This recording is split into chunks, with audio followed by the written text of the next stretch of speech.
السلام علیکم ناظرین، آپ دیکھ رہے ہیں سلیم بخاری شو اور میں ہوں آپ کے ساتھ منیز معین۔ آج کے پروگرام میں ہم بات کریں گے کہ شہباز حکومت کے اہم اتحادی حکومت کی کارکردگی پر عدم اعتماد کا اظہار کر رہے ہیں۔ صدر مملکت کی قیادت میں پارٹی رہنماؤں نے شکووں کے انبار بھی لگا دیے اور اس پر بھی بات ہوگی کہ زرداری صاحب نے عملی طور پر سیاست میں حصہ لینے کا اعلان کر دیا ہے۔ کچھ بات اہم کیسز کی بھی 9 مئی مقدمات میں عبوری ضمانت کے کیسز میں عدالت کے جو ریمارکس ہیں وہ سامنے آ چکے ہیں۔ تفصیلی طور پر جو فیصلہ تھا وہ سامنے آ گیا ہے اور اس میں کہا گیا ہے کہ اس شخص کو حق نہیں ہے عبوری ضمانت کا جس نے حکومت کا تختہ الٹنے کی کوشش کی۔ ملکی معیشت کی بات کریں گے جس کی کشتی ہچکولے کھا رہی ہے۔ IMF ایک بار پھر ڈو مور کا مطالبہ کر رہا ہے اور تمام صوبوں سے الگ الگ طور پر مذاکرات بھی کیے جا رہے ہیں۔ ادھر فلور ملز ایسوسی ایشن اور FBR کے مذاکرات ناکام ہو گئے ہیں اور ہڑتال کی کال بھی سنائی دینے لگی ہے۔ کچھ بات عالمی منظر نامے پر غزہ اسرائیل کی صورتحال کی بھی کریں گے جو توجہ کا مرکز بنی ہوئی ہے اور ممکنہ جنگ بندی کی شرائط سامنے آئی ہیں، ان پر بھی پروگرام میں بات کریں گے۔ میرے ساتھ سلیم بخاری صاحب موجود ہیں۔ السلام علیکم سر، کیسے ہیں آپ؟ کیسی ہیں؟ الحمدللہ۔ سلیم بخاری صاحب، سب سے پہلے تو ہم اس پہ بات کریں گے کہ شہباز حکومت کے جو اہم اتحادی ہیں اپنی ہی حکومت کی کارکردگی پر عدم اعتماد کا اظہار کر رہے ہیں، صورتحال کس طرف جا رہی ہے؟ دیکھیے، آپ نے بالکل صحیح سمت میں اشارہ کیا۔ کل کی جو تقریر ہے ان کی جو یہاں پر انہوں نے لاہور میں کی تھی، وہ ایک فنکشن تھا وارث میر صاحب کے برسی کے حوالے سے۔ دیکھیے، زرداری صاحب جو ہے وہ ایک درینہ کھلاڑی ہیں سیاست کے۔ وہ ان کو سیاست کا جادوگر کہا جاتا ہے، ان کو سیاست کا ماسٹرز کہا جاتا ہے۔ ایک زرداری صاحب پہ بھاری کا پاپولر نعرہ جو ہے وہ ایک طویل عرصے تک لگتا رہا ہے، آج بھی ویلڈ ہے۔ زرداری صاحب وکٹ کی دونوں طرف کھیلنے کے ماسٹر ہیں۔ میں آپ کو اگر اس کی مثالیں دینے بیٹھوں تو آپ دیکھیے، چاہے تو وہ بلوچستان کی حکومت کو توڑنا ہو، انہوں نے توڑا، چھاتی ٹھوک کے کہا عوامی جلسے میں کہ میں نے توڑی ہے، اور پھر وہاں باپ تشکیل پا گئی۔ اس کے پیچھے بھی زرداری صاحب ہیں۔ پھر اسی باپ کے ذریعے جس طرح انہوں نے چیئرمین سینٹ اپنا الیکٹ کروایا اس وقت، اس کی مثال بھی آپ کے سامنے ہے۔ کہنے کا مطلب یہ ہے کہ ان کی پرفارمنس اگر آپ دیکھیں تو وہ لگتے ہیں کہ اگر سب پر بھاری نہیں ہے تو بہت سو پر بھاری ہے۔ اچھا، اب ان کے جو الائز پارٹی ہے جس کے ساتھ انہوں نے آلموسٹ الیکشن میں بھی، مطلب ہے سیٹ ایڈجسٹمنٹ کے حوالے سے بات کریں آپ یا اور حوالوں سے دیکھیں، تو مل کے لڑا انہوں نے الیکشن اپنے کامن اینیمی کے خلاف، which was the PTI and Imran Khan. ٹھیک ہو گیا؟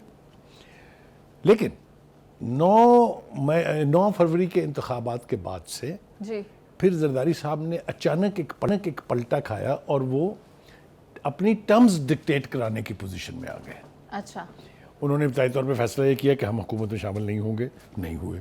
پھر انہوں نے کہا کہ اچھا، ہم آئینی عہدے لیں گے، اور سب آئینی عہدوں کے اوپر اپنے اپنے بندے بٹھا لیے۔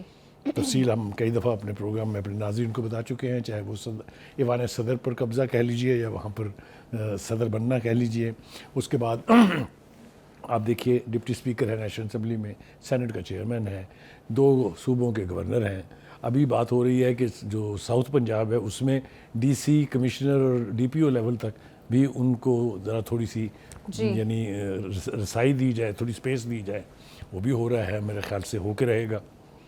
تو سب کچھ ان کی مرضی سے ہو رہا ہے۔ اب جس کو آپ نے ان کے عملی سیاست میں اترنے کا اعلان کہا ہے، عملی سیاست میں تو بہت دیر سے ہے، لیکن اسلام آباد اور لاہور دونوں کو وہ بیک وقت کہہ رہے ہیں کہ اب میں یہاں کھیلوں گا۔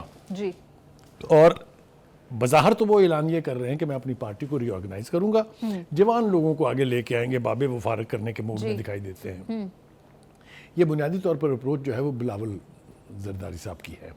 دیکھیں، پیپلز پارٹی کے اندر گڈ کاپ بیڈ کاپ گڈ کاپ کا کمبینیشن موجود ہے۔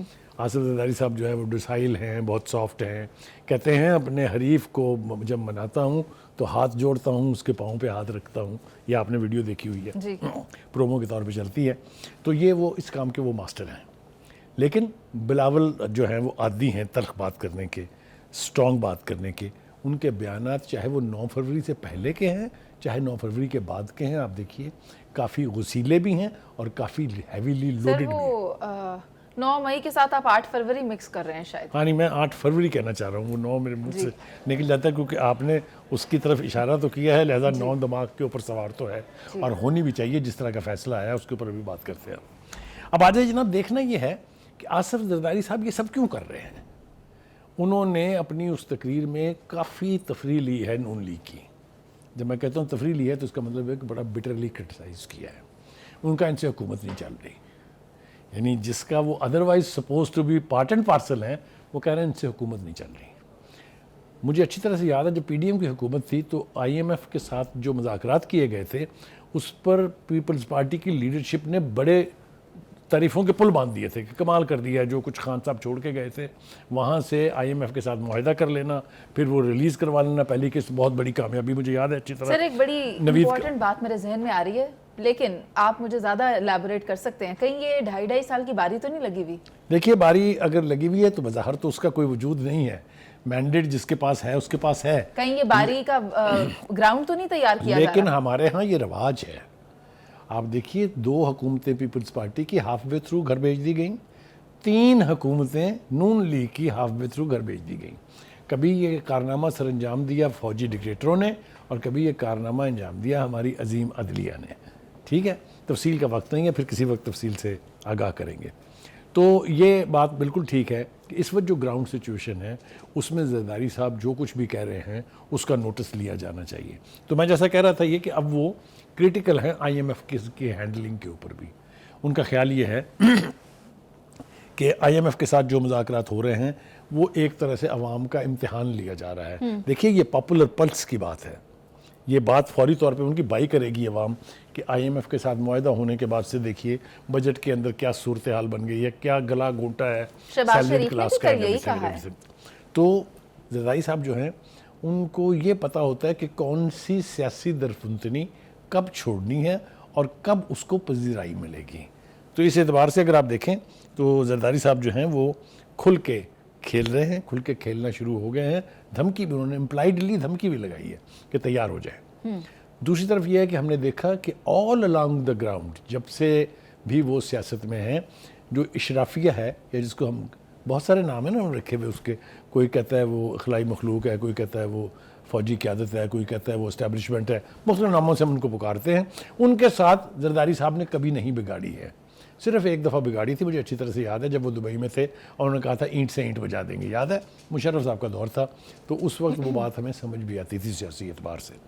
تو زرداری صاحب کی جو یہ لیٹسٹ جو ان کا آؤٹ بسٹ میں کہوں گا وہ ہے کہ جو نون لیگ کی حکومت ہے یہ معاشی بحران پہ قابو پانے میں ناکام ہو گئی ہے.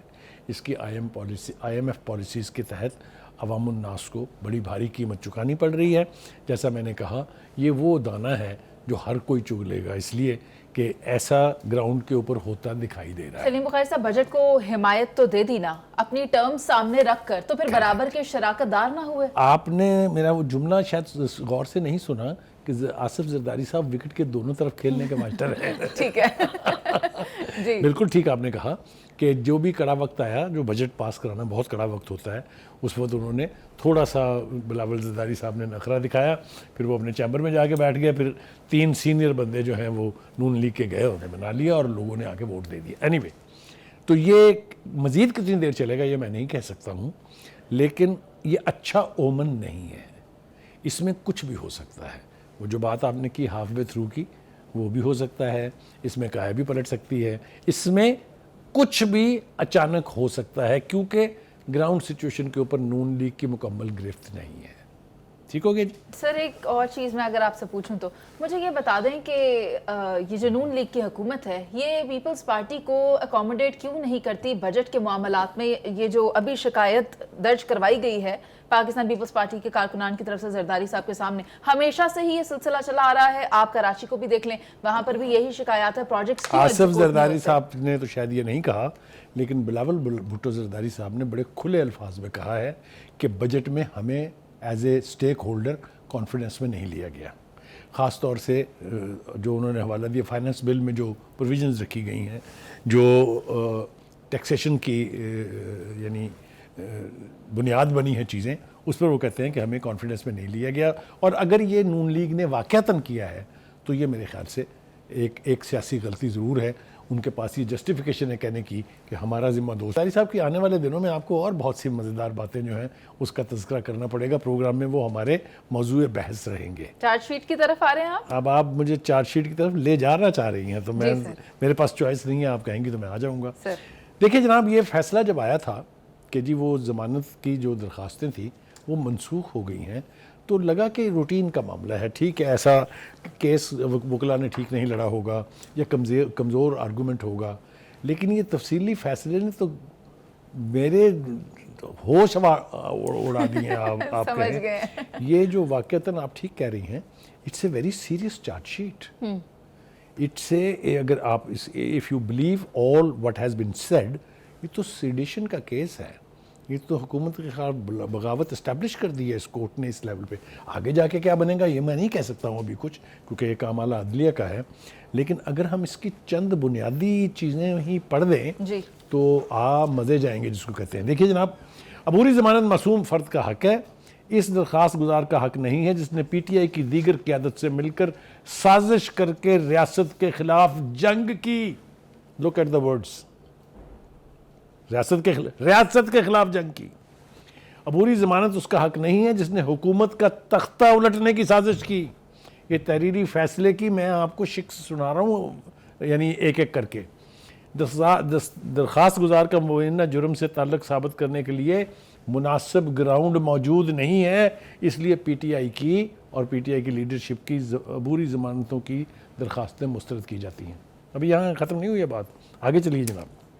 انہوں نے کہا کہ وکیل نے یہ کہا، پی ٹی آئی کے وکیل نے یہ کہا، خان صاحب کے نے، کہ جی درخواست گزار جو ہے اس کو سیاسی انتقام کا نشانہ بنایا جا رہا ہے.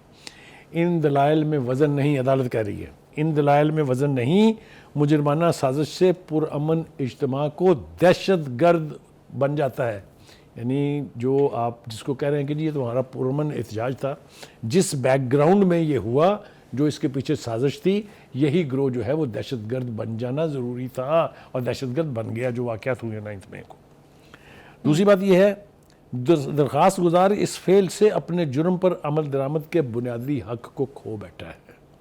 یہ میں نے آپ کو سیلینٹ فیچر سنائے ہیں اس فیصلے کے.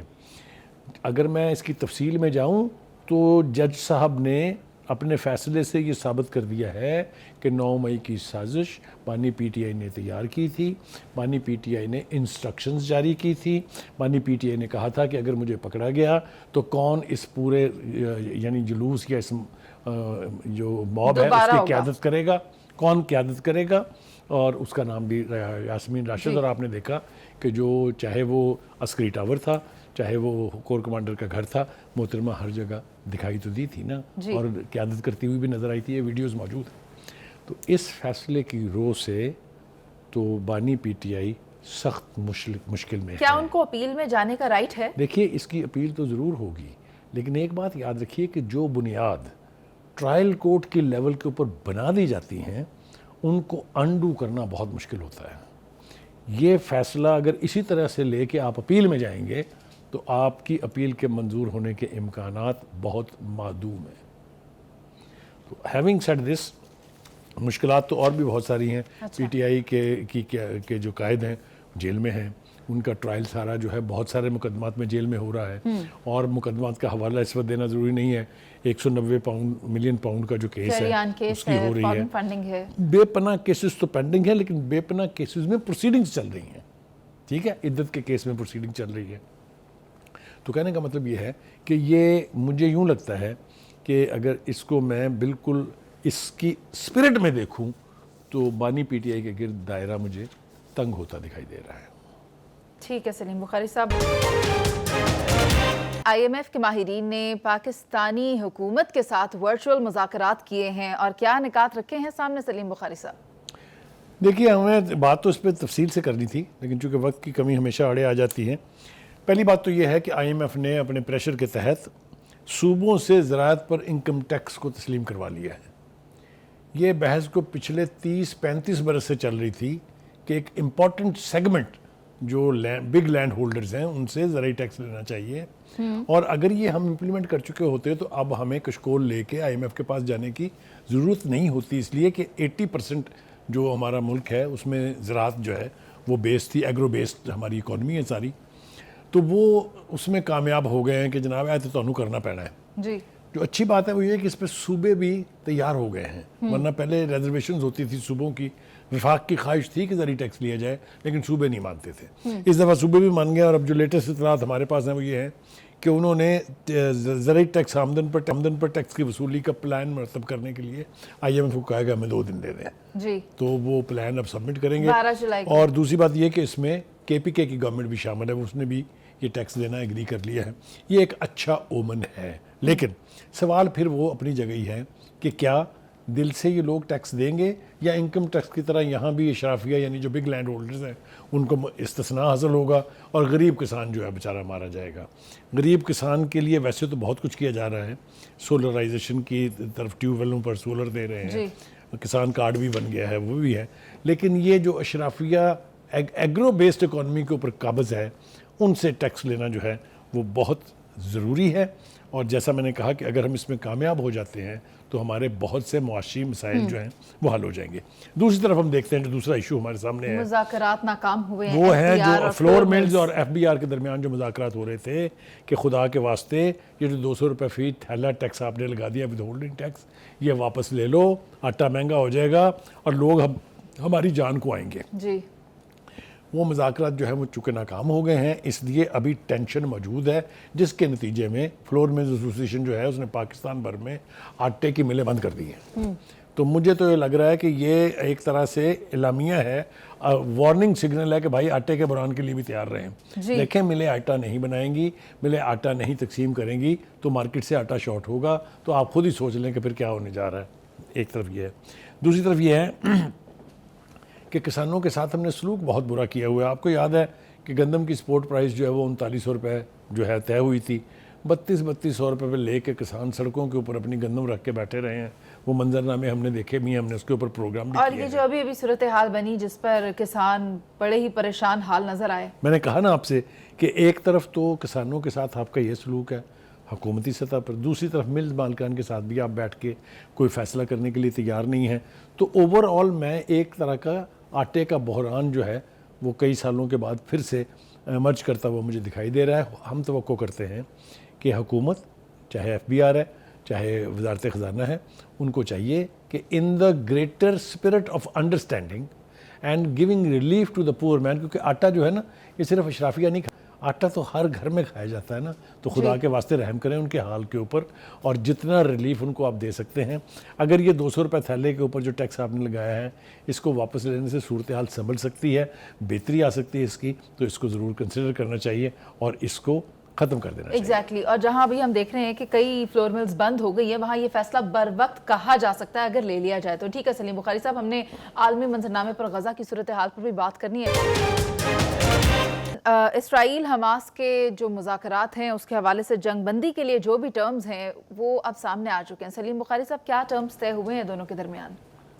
دیکھیے پہلی بات تو یہ ہے کہ ابھی حتمی فیصلہ تو کوئی نہیں ہوا ہے, لیکن مختلف ایشوز جو ہیں اس کے اوپر غور ہو رہا ہے. مثال کے طور پہ اگر جنگ بندی ہو جاتی ہے تو غزہ کا کنٹرول کون سنبھالے گا؟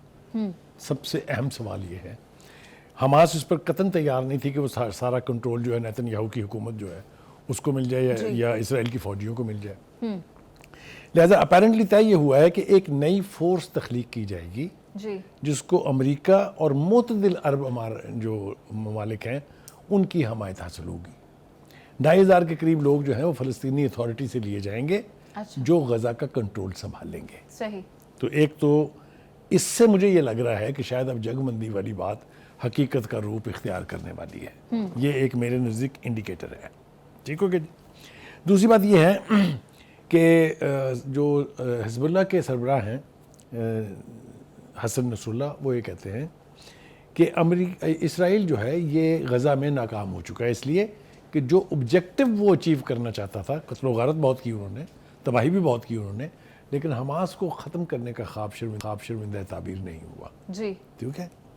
دوسری بات یہ ہے کہ اب ہم دیکھ رہے ہیں یہ کہ جو مذاکرات اس وقت ہو رہے ہیں اسرائیل کی حکومت کے ساتھ اور غزہ اور اس کی حمایتی تنظیموں کے بہاف پر, کیا نتیجہ نکلتا ہے یہ تو نہیں معلوم ہے, لیکن حزب اللہ نے ایک غلط فہمی دور کر دی ہے، وہ یہ کہ جو بھی حماس فیصلہ کرے گی حزب اللہ اس کا ساتھ دے گا. جی ٹھیک ہو گیا جی. دوسری طرف ہم دیکھتے ہیں کہ یہ جنگ بندی اگر ہو جاتی ہے تو اس کے نتیجے میں کس کو کیا کرنا ہوگا. پہلی بات تو یہ کہ اس کے نتیجے میں حماس جو ہے وہ 35 اسرائیلی قیدیوں کو چھوڑے گا، جس میں یا تو خواتین ہوں گی یا پھر 50 سال سے بڑی عمر کے فوجی ہوں گے. ٹھیک ہے. اس کے جواب میں پھر اسرائیل کو سینکڑوں فلسطینیوں کو چھوڑنا پڑے گا جن کو انہوں نے اس جنگ کے دوران دھڑا دھڑ جیلیں بھری ہیں جن سے اپنی، بغیر کسی جرم کے، بغیر کسی قصور کے. تو میں اگر اس کو دیکھوں تو ایک اس کا آسپیکٹ اور ہے، وہ یہ کہ اسرائیل اور لیبنان کے بیچ جو کچھ ہے اس کے اوپر بھی لگتا ہے کہ کسی سمجھوتے کی طرف بڑھا جا رہا ہے. دوسرے فیز میں وہ یہ ہے کہ لبنان جو ہے وہ حزب اللہ کی فورسز کو بارڈر سے بہت پیچھے ہٹا لے گا، جس کے جواب میں اسرائیل جو ہے وہ جو لبنان کے علاقے قبضہ کیے ہوئے ہیں ان سے نکل جائے گا. جی تو مجھے نا اب یہ جو سناریو بنتا نظر آ رہا ہے، مجھے ایسے لگ رہا ہے کہ اب کسی نتیجے کی طرف پہنچنے والے، حالانکہ تباہی بہت ہو چکی، بربادی بہت ہو چکی، 40,000 سے زیادہ لوگوں نے جانوں کا نذرانہ پیش کیا ہے. ہم نے کل بھی ذکر کیا تھا 90,000 کے قریب لوگ جو ہے وہ زخمی ہیں. مکمل تباہ کاری کے بعد بھی اگر کوئی رمق باقی ہے کہ وہاں پر امن قائم ہو جائے، وہ اسی صورت میں ہے کہ اسرائیل اپنی ہٹ دھرمی چھوڑے اور حماس جو ہے جو بھی کمٹمنٹ کرے انٹرنیشنل جو آربیٹریٹرز ہیں ان کے ساتھ اس کو پورا کرے. سر، اسرائیل کی یہی ہٹ دھرمی دیکھتے ہوئے لبنان نے کہا ہے کہ اگر آپ نے کوئی اپنا شوق پورا کرنا ہے یا اگر آپ کی کوئی کسر باقی رہ گئی ہے تو کر کے دیکھیں، ہم بھی بجا دیں گے. میرے خیال سے انہوں نے یہ واضح کر دیا اسرائیل کے اوپر کہ اگر تو آپ کا خیال یہ ہے کہ حماس کی تباہی تو خیر نہیں ہوئی ہے، غزہ کی تباہی کے بعد آپ لبنان میں بھی وہی کارروائی دہرا سکتے ہیں تو بھول جائیں. اور یہ اسرائیل 2 دفعہ پہلے مزہ چکھ چکا ہے. تمام تر صابرہ اور شتیلہ کی بمباری ہو، چاہے جتنی بھی فورس استعمال کی گئی ہو، لبنان پر نہ قبضہ ہو چکا ہے، نہ ہی حزب اللہ وہاں سے ختم ہوئی ہے، نہ ہی حزب اللہ کا وجود کمزور پڑا ہے. Hezbollah has been more strong and more powerful with the passage of time. یہ ساری ریالٹیز جو ہیں وہ اسرائیل کے سامنے ہیں، کیونکہ جنگی جنون میں ملوث، جنگی جنون یعنی جس کے اوپر طاری ہے، جس کا نام نیتن یاہو ہے، وہ گراؤنڈ ریالٹیز سے اس کا کوئی تعلق نہیں ہے. وہ آنکھیں بند کر کے بس صرف حماس کو مکمل طور پہ تباہ کرنے کے خواب دیکھتا رہتا ہے، لیکن ریالٹی میں کیا ہوا ہے وہ میرے خیال سے پوری دنیا کو بھی پتہ ہے. امریکہ کے حوالے سے میں ایک بات کہتا چلوں، وہ یہ کہ چونکہ وہاں الیکشن اب قریب ہیں، اب امریکہ نے اچانک حماس اور فلسطینیوں کے ساتھ تھوڑی سی ہمدردی جتانی شروع کی ہے. اب ایک طرف جو ہیں وہ ہیوی بامبز جو ہیں اس کی سپلائی بھی جاری ہے، دوسری طرف حماس کے ساتھ ہمدردی بھی ظاہر کی جا رہی ہے. اینی وے آنے والے دنوں میں پتہ چلے گا کہ یہ اب اونٹ کس کروٹ بیٹھے گا. ٹھیک ہے سلیم بخاری صاحب، پروگرام کا وقت بھی ختم ہو گیا. انشاءاللہ اب دیکھنے والوں سے اگلے ہفتے دوبارہ ملاقات کریں گے. ابھی کے لیے اجازت، اللہ نگہبان.